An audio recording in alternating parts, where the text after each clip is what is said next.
There has been a lot of discussion in Brazil about these new trade agreements, the Transatlantic Agreement and the TPP.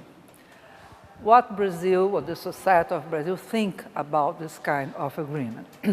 In Brazil, there is a very deep thought that we don't want to really join this kind of agreements because they are very broad agreements.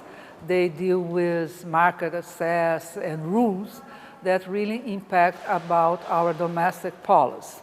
So Brazil will prefer to cooperate to the equilibrium of world trade negotiated in the World Trade Organization. I know that's very difficult nowadays to think about the World Trade Organization, but anyhow is the way that Brazilians want to think. So we are worried about the TPP and the Transatlantic Partnership, possible impacts on the Brazilian economy, but at the moment we don't see any possibility of really joining these agreements. Well, one point is important, that one of the main priorities of the foreign policy in Brazil, or the trade agenda, was South America integration. Unfortunately, since the last years, 2, 3, or 4 years, the South American integration really has also collapsed.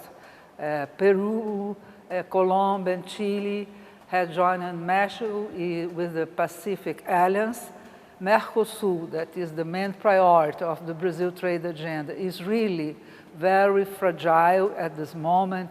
We have a lot of tensions with the Argentina. We have problems with the entry of Venezuela into Mercosur.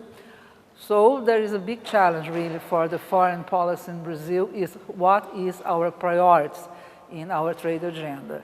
As trade agreements nowadays seem so fragile in Brazil, I think this is what explains a little what our preference towards WTO agreements.